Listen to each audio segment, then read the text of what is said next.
Eh bien, c'est à tous ces amis, aujourd'hui on se retrouve pour une nouvelle vidéo, on se retrouve pour le débrief de Olympique Lyonnais, Paris Saint-Germain, défaite 0-1 de nos Lyonnais, enfin 0, t'appelles ça comme tu veux. Bon, je sais pas si ça vous ça va, moi personnellement ça va pas. Voilà, troisième défaite de suite pour nos Lyonnais. Donc ça va être un débrief qui va être assez morose, hein, assez, ouais, on va être un peu dans un mauvais mood, si je peux dire ça comme ça. Mais avant de commencer ce débrief, j'aimerais quand même, on va dire que ce sera la seule véritable, on va dire la seule véritable pointe positive, on va dire, positive de ce débrief. J'aimerais féliciter du coup les supporters qui nous ont hier donné une énorme ambiance, comme vous pouvez le voir à l'écran.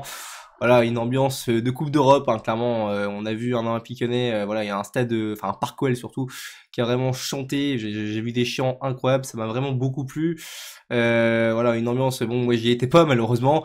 J'aurais bien voulu y être parce que c'était quelque chose. Hein. D'ailleurs, alors c'est l'année. Il me semble pas que ce soit le match encore, mais c'est l'année des 35 ans, des Bad Guns. On leur souhaite, voilà, un joyeux anniversaire, parce que un très grand groupe. Les 1950 aussi ont clairement donné de leur voix aussi. Bref, on va dire que l'ambiance hier, malgré notre défaite, a quand même, je pense, quand même réveillé certains joueurs, notamment la Lacazette, qui hier ont fait un très gros match. Voilà. Bref. Bon, les compos de ce match. Alors du coup, Peter Bosz nous a proposé un nouveau système de jeu de cette fois-ci. Donc du coup, ce n'est plus un 4-3-3 pour la première fois, c'est un 4-4-2. Alors c'est pas la première fois qu'on joue dans un 4-4-2 la saison dernière. Il me semble qu'on avait déjà joué dans un 4-4-2. Je sais plus contre quelle équipe. Je me souviens que c'était en Europe qu'on avait joué en 4-4-2. Je me rappelle plus. Bref, et aussi même d'autres matchs en Ligue 1. Bref, 4-4-2 du coup avec Lopez au cage. Bon, Lopez, excellent match, immense. À gauche, Tagliafico. En défense centrale, Lukeba, Sergio Ramos, Thiago Mendes, pardon, excusez-moi. Ouais, franchement, hier, costaud, hein, Thiago. Hein. À droite, Malo Gusto. Du coup, c'était un milieu, alors, un milieu à deux, enfin, c'est peut-être un milieu à quatre techniquement, mais on va dire que c'est un milieu plus à deux parce que voilà, les autres joueurs sont plus des joueurs de couloir, donc plus pour moi des espèces de d'ailiers, on va dire. Des liens en soutien, on va appeler ça comme ça. Donc du coup, on va dire les milieux centraux ou les deux milieux défensifs, tu appelles ça comme tu veux. C'était Cacré, hein, Cacré, ouais. Tolisso. À gauche, c'était Toko Ekambi, milieu offensif gauche, et à droite, milieu offensif droit, si tu préfères, que Tété. Et les deux attaquants, les deux pointes, c'était Lacazette Dembélé, que j'aimais beaucoup donc j'ai beaucoup aimé ce choix de base, alors même si ça, pour moi, ça n'a pas marché, mais j'aimais beaucoup ce choix de d'associer Dembélé et Lacazette, parce que je pense que ça pouvait donner quelque chose. Le problème, c'est que voilà, on a eu un Dembélé qui n'était pas au niveau hier soir. Bref. Bon. Voilà, le match commence. Hein. Les 20 premières minutes, on va dire qu'on a joué 20 premières minutes. Je vous le dis, ça va être un débrief que je vais essayer de faire très rapidement parce que je suis assez fatigué et un peu apeuré. Je vous avoue, je suis pas vraiment en bonne condition pour tourner ce débrief. Je ne suis pas, on va dire, je n'ai pas une bonne humeur pour tourner ce débrief. Du part parce que ça fait trop d'effets de suite et que certains ils sont satisfaits de ça. Si il y a des époques, hein, même des époques, il y a encore 10 ans en arrière, pourtant en 10 ans en arrière, on était dans une période où c'était compliqué à Lyon, ça tu l'acceptais pas. Hein. Pourtant t'avais des joueurs beaucoup moins bons beaucoup moins bons sur le papier, voilà, sur le terrain. Donc quand même, voilà, j'aimerais quand même le préciser. Donc les 20 premières minutes, j'ai failli péter un plomb. Déjà, bon, on se prend un but dans les 5 premières minutes, le seul et unique but du match, du coup. De Messi, un beau but, on peut dire ça comme ça, très bien construit, un but à la ce but-là, bon, c'est pas le même, mais il me fait un peu penser, vous savez, le but de Messi contre le Real Madrid quand il gagne le Classico qui marque la dernière seconde, c'était un peu le même délire. Voilà, il frappe direct au plat du pied, ça va au ras du filet. Bon, voilà, on peut rien faire. Très bonne combinaison avec Neymar. Voilà, ça fait 1-0 pour les Parisiens, 5 minutes de jeu. Bon bah déjà, voilà, les fameuses bonnes 5 minutes. Des fois, je me dis, limite, c'est pas plus mal parce que généralement, plus tu commences mal le match, plus Lyon. Généralement, quand tu commences mal le match, tu ne perds jamais. J'ai cette impression-là. Là, ça n'a pas été le cas parce que les 20 premières minutes, je vous jure, j'ai pété un plomb. J'ai pété un plomb parce que tu vois, quand je vois tous ces supporters, même si on va pas se mentir, il y a beaucoup de gens qui sont venus parce que c'est Paris en face, hein, sinon voilà, ils ne viennent généralement pas quand c'est des deux petites équipes, chose que je peux comprendre, ils ont envie ils en veulent pour leur argent, ils veulent du spectacle. Et je pense qu'ils ont peut-être été un peu déçus hier parce que franchement, je trouve que c'était pas un très gros match. Peut-être que dans les tribunes, c'était un énorme match. Franchement, voilà, les tribunes, je vous félicite encore hein, à tous. Hein, même bon, même si latéral, il y a quand même beaucoup moins d'ambiance, je trouve. Voilà. Enfin, dans les virages, en tout cas, c'était exceptionnel. Ouais, j'ai vraiment, on vous a entendu pendant tout le match, c'était vraiment beau à voir. J'aurais vraiment beaucoup voulu vivre ce moment. Malheureusement, je ne pouvais pas. Franchement, genre les 20 premières minutes, bon là, ça fait 2 minutes que je suis coincé là-dessus, mais mon Dieu, putain, Paris qui pose son jeu, mais Aucune intensité, aucun pressing à part un joueur qui est Lacazette. Lacazette, les gars. Putain, je vais les comparer tout de suite ces deux joueurs-là. Lacazette, Cacré. Mais Cacré, tu es à chier, Cacré. Tu vas te réveiller quand, Cacré? Tu vas attendre qu'on soit à 20 points du PSG, à 20 points du podium pour te réveiller? C'est ça? Tu nous fais comme la saison dernière? Voilà, tu vois, de base, j'étais resté calme, là, tu vois, c'est, depuis le début, ça me trame un peu, je sais pas comment commencer ce débrief, mais là, je vais péter un plomb, voilà, ça me saoule. Oh, Cacré, là, tu vas te réveiller un peu? Putain! Mbappé, Neymar, Messi, mais ils t'ont mangé pendant tout le match, en plus, le mec, oh là, putain, mon dieu, mais, oh là là, invisible, un fantôme, ah, ça vaut le coup, nous, les Lyonnais, de vanner les joueurs comme Guendouzi et tout, ces gens-là, parce que pareil, il y a des gens que je déteste quand on compare des joueurs, tu vois, moi, je déteste comparer deux joueurs comme, des joueurs qui d'ailleurs ne sont pas pareils, d'ailleurs, Guendouzi et Cacré qui sont pas du tout pareils pour moi, mais t'as des Lyonnais, voilà, parce que nous, voilà, on a ce fameux problème du clubisme à Lyon, tu vois, s'il faut toujours que nos Lyonnais soient meilleurs que les autres, mais les gars, Cacré, même si tu sais pas le même poste ou quoi que ce soit, oh putain, mon dieu, Guendouzi, mais pourtant Guendouzi, tu vois, c'est un joueur, on va pas se mentir, par rapport à des Pogba ou des Kanté, c'est très loin, tu vois, mais mon dieu, qu'est-ce qu'il mange Cacré en ce début de saison. Oh, Cacré, c'est même pas une question de stat ou quoi, les gars. C'est une question juste que le mec en intensité, mais qu'est-ce qu'il est pas bon, Cacré, mon dieu, et puis il met aucune intensité. Ce début de saison catastrophique comme la saison dernière. Putain, t'es un joueur, tu m'as rendu fou hier. On jouait à 1 million et on avait que Tolisso. Et pareil, encore un problème des choix de Buzz. Mais Buzz, pourquoi tu ne fais pas jouer le Penant? Si tu utilises la méritocratie, mais tous les jours, le Penant, il doit commencer ce match, putain de merde. Oh là là, Lacazette, le mec, putain, je me suis demandé si, à un moment donné, il jouait pas milieu défensif. Il a pas arrêté de faire du pressing, mais franchement, quel match, c'est ce qu'il faut, tu vois, tous les joueurs, c'est ce qu'il faut, en soi, pour un attaquant, moi je le dis, un attaquant, ça doit aussi, même si ça sait attaquer, ça doit aussi savoir défendre. Mais franchement, c'est pas à lui de faire tous les efforts. T'as l'impression qu'il était esselé, le mec. Il y avait que lui j'avais l'impression qu'il y avait que lui qui avait envie de gagner ce match hier, à part aussi, bon, Lopez et Mendes qui ont été monstrueux, mais les autres, mon dieu, et le Penant aussi un peu, mais les autres, mon dieu. Oh là là là là. Je veux dire, les 20 premières minutes, le Paris qui pose son jeu, qui est en place et qui, franchement, voilà, hein, ils étaient pas alertés, aucun pressing ni rien. Après, là, on se réveille un peu vers la 20e minute. Voilà, à un moment donné, t'as quelques actions, t'as une tête d'Lacazette qui passe à côté, une frappe de Toko. Toko, pareil, putain, voilà, Toko, pas décisif, il me gave. Voilà, pareil, on en reparlera aussi à la fin de sa sortie de merde, là où le type, il marche et on perd 1-0, mais non, le mec, tu sais, il a marché comme si on perdait 4-0, le mec. Alors que si peut-être qu'il sortait un peu plus vite, on aurait pu peut-être se créer une action et marquer. Enfin bon, après, avec Dessy, on peut en faire le monde, mais quand même. Mon dieu, mon dieu. Ouais, donc ouais, là, à un moment, alors si, il y a eu un petit moment quand même qui m'a fait vibrer dans ça, parce que c'est pareil, ce match, franchement, globalement, je me suis fait chier, hein. Pourtant, il y a eu quand même quelques actions intéressantes des deux côtés, mais globalement, je trouve quand même que ce TOL PG, je m'attendais quand même à mieux. Je m'attendais à un match avec plus d'intensité, je m'attendais surtout avec l'ambiance qu'il y avait dans les tribunes, je m'attendais que ça motive tous les joueurs, que ce soit les nôtres et ceux du PSG. Bon, hier, c'était un petit peu au petit trou. Il y a vraiment des séquences de jeu, je veux dire, où c'était vraiment chiant, hein. Putain. Lacazette qui a été monstrueux, voilà, de toute façon dans ce match, j'ai que ça comme point positif que j'ai retiré de cette première mi-temps, parce que dans le jeu, techniquement, mon dieu, mais qu'est-ce que tu veux dire? On a joué que les contre-attaques, avec que là-dessus on pouvait vraiment être dangereux, et encore, on a beaucoup de chance, hein, parce que franchement, les Parisiens, je vous dis, s'ils avaient mis beaucoup d'intensité, ils avaient mis beaucoup d'intensité offensive et défensive, mais ils nous auraient tué dès le début, hein. Voilà. Qu'est-ce que je voulais dire? Donc oui, comment? Voilà, Lacazette à un moment donné, le moment qui m'a fait vibrer dans ce match, Lacazette qui, voilà, élimine Verratti, Ramos, voilà, il a tué Ramos, faut le dire, littéralement, mais bon, c'est bien beau de le tuer, ça aurait été bien qu'il marque aussi derrière, mais bon, après, on peut pas tout demander, il peut pas faire tout seul. Bref, c'était une petite action qui m'a fait vibrer. Puis après, voilà, hein, bon, première mi-temps, voilà, Paris voilà, mène au score, alors, mérité ou pas mérité, on peut dire ça comme eux, je trouve ils sont un peu supérieurs face à nous. Après, voilà, c'était un match, je vous dis, où c'était compliqué de dire, d'analyser tactiquement, parce que Lyon, voilà, à part franchement attendre que Paris attaque, je dis c'est ça en fait, le plan de Lyon j'ai l'impression que c'était ça, c'était d'attendre la contre-attaque et d'y aller à fond.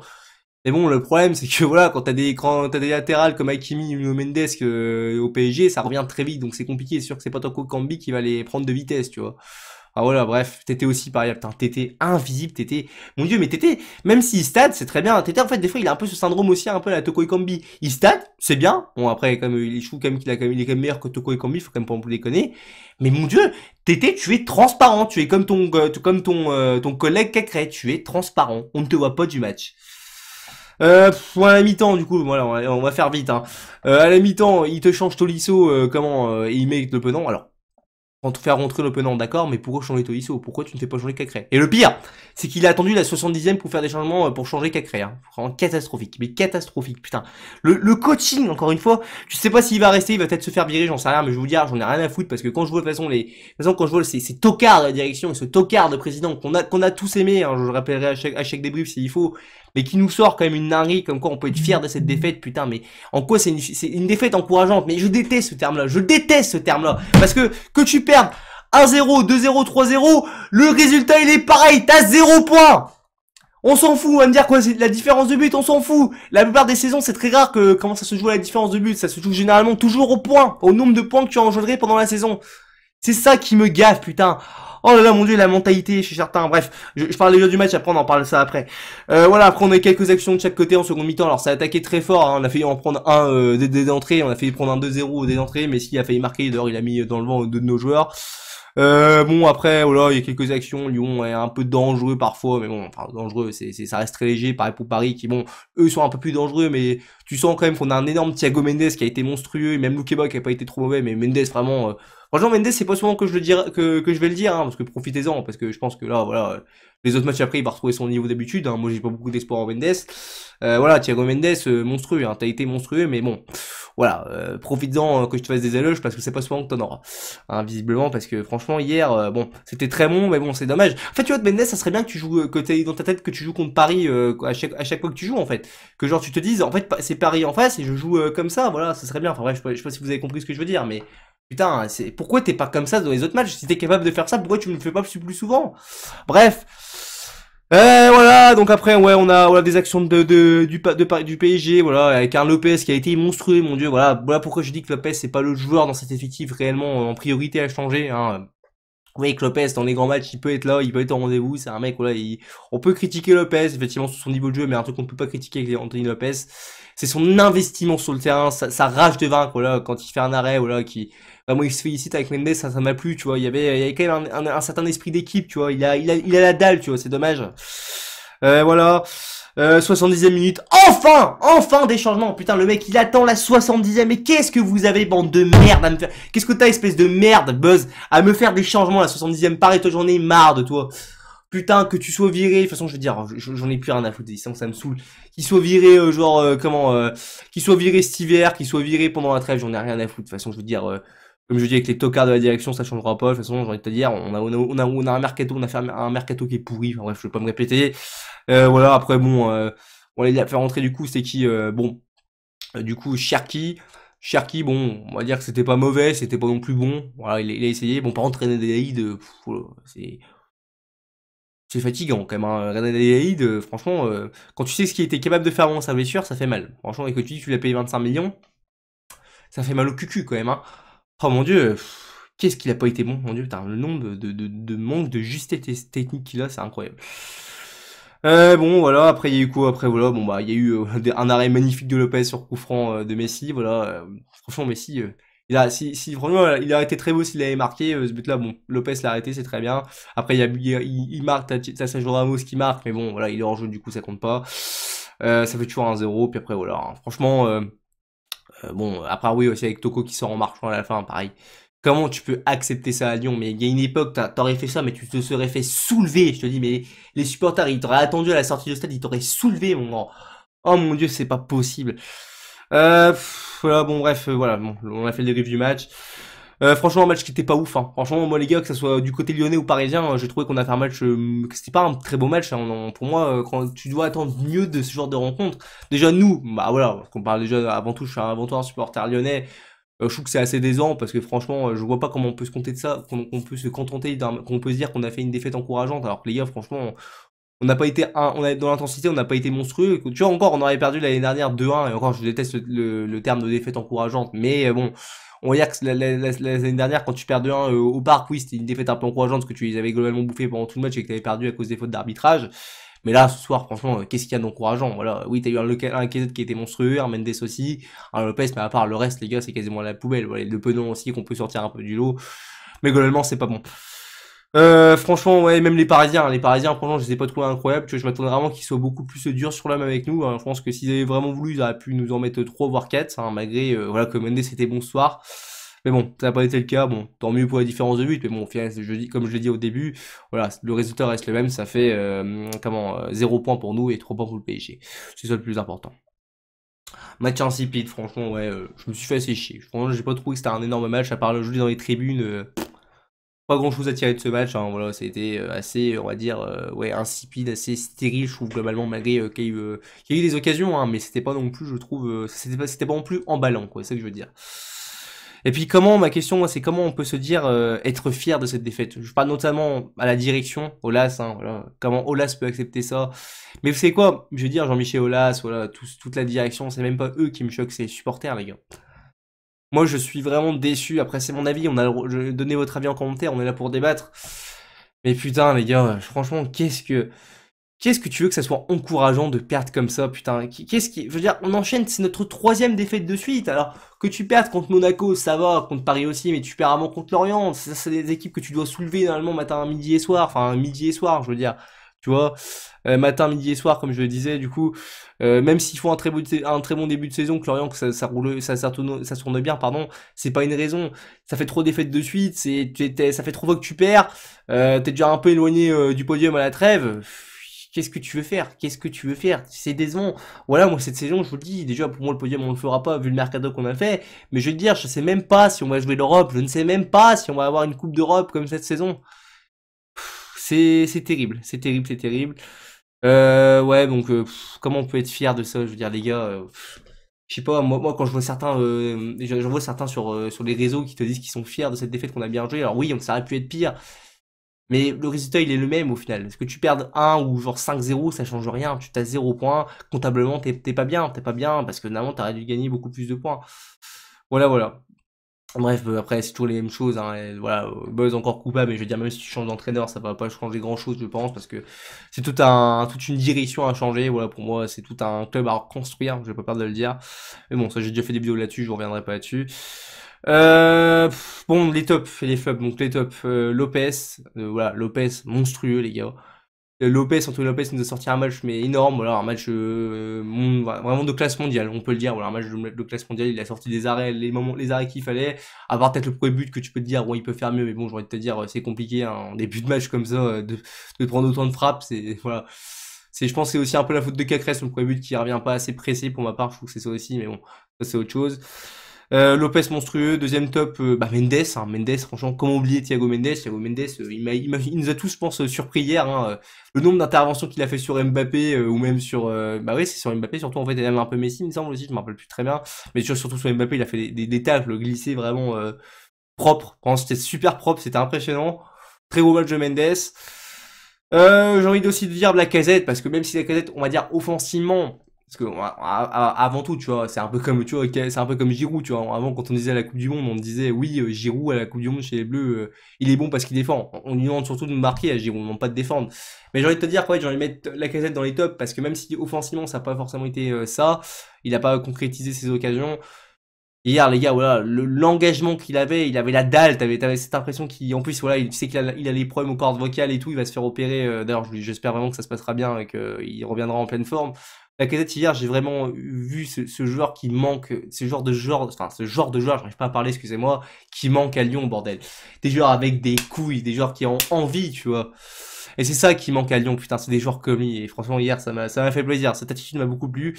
J'aimerais bien que, voilà, on va dire, allez, que au moins la moitié d'équipe soit comme ça, parce que au moins tu pourrais soulever des montagnes avec ça, mais bon, tu n'y arriveras pas, parce que bon, tu as des joueurs, malheureusement, à Lyon qui sont beaucoup, qui se surestiment trop, je pense, hein, notamment des joueurs comme Toko, des joueurs comme même Cacré, possiblement, hein, voilà. Voilà. Puis quatrième top, on va mettre Le Penant, parce que j'ai beaucoup aimé son entrée, Le Penant, je trouve qu'il a été très propre aussi, il s'est battu, Le Penant, j'aime beaucoup ce joueur, quand même, Le Penant, franchement, pour moi, c'est l'un des meilleurs joueurs depuis le début de saison, enfin, pour les tous, je pense que tous et tous d'accord là-dessus. Les flops. Toko, hein, Toko et Kambi, encore une fois, c'est bien Toko, franchement, Toko et Kambi, continue. J'ai même pas envie de gaspiller ma salive et ma voix pour toi, parce que franchement, putain, j'ai déjà fait rien que ta sortie, tu vois, ça méritait flop, ça, tu vois. Mais franchement, quand je vois les frappes de merde, le gardien, putain, Donnarumma, il nous fait tout le temps les mêmes frappes. Genre, tu sais pas tirer à terre. Genre, je sais pas, moi j'ai cette impression, des fois, je me dis, mais Et bref, il y a des avis, enfin, c'est, il y a des, comment, je veux dire, ça aussi, c'est ça que je voyais sur Twitter et j'étais assez d'accord avec ce genre d'avis. Putain, mais Donnarumma, les gars, il fait 2 mètres. Putain, les gars, pourquoi tu fais que des frappes en l'air? Essaye de tirer à terre. Tu sais très bien qu'en plus, Donnarumma, la plupart des buts qu'il prend, généralement, c'est des buts à ras de terre. Enfin, généralement. On va dire qu'il y a des buts qu'il prend aussi, voilà, quand c'est pas décollé du sol. Mais ce que je veux dire, enfin bref, j'arrive plus à parler, je suis fatigué, excusez-moi. Bref, je pense qu'il a pas joué sur un défaut qu'a Donnarumma. Je pense que Donnarumma, il manque un peu d'explosivité quand les ballons sont à terre. Il a pas joué là-dessus. Dommage. Donc ouais, Toko. Deuxième flop. Bah, j'ai envie de mettre aussi Tété, parce que Tété est invisible. Hein. Tété, franchement, il participe pas au jeu. J'ai pas compris ce qu'il faisait. Ouais, Tété, ça a pas été bon aussi. Troisième flop, Dembélé. Hein, Dembélé, voilà, c'est aussi pour ça que j'en parlais en début de vidéo. Dembélé m'a déçu parce que franchement, Dembélé, bah en fait, je vais pas te dire qu'il fait un match immonde, mais en fait, si je le pense à un peu au fond, parce que Dembélé, les gars, ça serait bien que t'arrêtes de croire que tu joues au rugby, Dembélé. C'est dommage, tu vois, parce que Dembélé, il y a des matchs où, genre, quand il entre en jeu, de la tête, il peut être monstrueux, il peut être clinique, mais il y a d'autres matchs, par contre, Dembélé, ça peut vraiment être un genre de rugby, quoi. Putain, le mec, il te met que des je sais plus comment, je sais même plus comment on appelle, comment, quand tu tires au pied au rugby, je me rappelle même plus. C'est pas des essais, mais c'est des, je me rappelle plus que des drops, je sais plus comment on appelle ça, excusez-moi. Mais voilà, le mec, il croit que c'est comme au rugby qu'il faut tirer entre les deux, c'est les deux poteaux là, les deux poteaux en l'air au rugby. Enfin bref, c'est problématique un petit peu, voilà. Bref, enfin, voilà, j'ai l'impression qu'il voulait mettre des essais. Ouais, donc, ouais, Dembélé. Et le meilleur pour la fin, Cacré, hein. Cacré, là, par contre, je t'avoue, ça commence à me saouler. Je te dis, ça commence à me saouler parce que là, il est invisible. Quand je sais en plus le niveau dont il est capable d'avoir et qu'il n'est pas à ce niveau-là, j'ai l'impression qu'il ne travaille pas, il est pas sérieux dans la vie, Cacré. Je sais pas, il va falloir que tu te réveilles. Réveille-toi, s'il te plaît. Réveille-toi parce que franchement, c'est fatigant. Là, tu vois, j'arrive même pas bien à argumenter avec toi parce que tu me fatigues. Et tu me fatigues, Maxence, tu me fatigues. Tu es invisible, tu ne sers à rien. Dans le jeu, tu fais que des passes en retrait, tu ne casses aucune ligne. Défensivement, tu te fais manger de partout, c'est terrible. Cacré, j'ai détesté son match. Bref. J'ai un autre à dire sur ce débrief. Voilà, je veux finir vite ce débrief, je le fais parce que là, j'ai envie quand même, voilà, pour ma communauté de le faire, mais j'avoue que c'est compliqué. Là, je pense qu'on traverse une période très difficile à Lyon. J'espère que dans les prochains jours, il va y avoir des changements au niveau du coach, hein, parce que bon, je pense qu'il faut quand même malgré tout virer le coach, même si pour prendre un coach qui est pas terrible, tu vois, faut en prendre un nouveau pour au moins créer un petit électrochoc, pour changer un peu les mentalités, ça peut toujours faire du bien. Voilà, moi j'aimerais ça, je sais pas après qui on va prendre. On va voir aussi ce qu'il y a à ce niveau de direction dans les prochains jours, mais bon, même si on va pas se mentir, la direction, j'ai l'impression qu'ils sont un peu aux fraises aussi, hein, ils sont un peu comme Maxence. Bref. N'hésitez pas à donner votre avis en commentaire, ça m'intéresse beaucoup, que ce soit en pouce bleu aussi ou en pouce rouge, je prends tout avis, et tant que c'est argumenté, je ne veux pas d'insultes dans les commentaires, s'il vous plaît, je suis avant tout là, je suis sur YouTube avant tout pour pouvoir discuter, pour pouvoir débattre avec vous, c'est ça qui m'intéresse. À part ça, j'ai un autre à vous dire, du coup, c'est la trêve internationale aussi, parce que du coup, oui, on va manger de l'équipe de France avec 3 milliards de blessés, donc ce sera même pas représentatif de notre vrai niveau. Donc j'espère que voilà, d'ici là, en 2 mois, on va quand même récupérer beaucoup de nos joueurs, parce que j'ai vu que Théo Hernandez était aussi blessé. J'ai appris que Benzema était blessé, je savais même pas d'ailleurs. Donc ouais, ça va être un peu peut-être compliqué. Après bon, je vous allez me dire, on va jouer des matchs contre des équipes qui sont déjà on est déjà éliminé de la Ligue des Nations, donc ça n'a pas vraiment de valeur. En soi, bon, ça sera juste des matchs qui compteront pour du beurre. Même s'il faut quand même essayer quand même de finir, voilà, minimum 3ème pour pas redescendre en Ligue B, en Ligue des Nations. Ça, j'y tiens quand même, parce que bon, la Ligue des Nations, on dit toujours c'est un trophée en carton, mais dans quelques années, qui sait, ça aura peut-être une valeur. Bref. On se retrouve pour une nouvelle vidéo, peut-être sûrement, peut-être pour un débrief de l'équipe de France, je verrai si ça me dit ou pas. Et puis voilà, hein. Voilà, n'hésitez pas donc à donner votre avis, comme je dis en commentaire, et puis voilà, bref. À la prochaine les amis, et surtout n'oubliez pas, malgré qu'on souffre à cause de ce club globalement, allez l'OL, allez à plus les amis.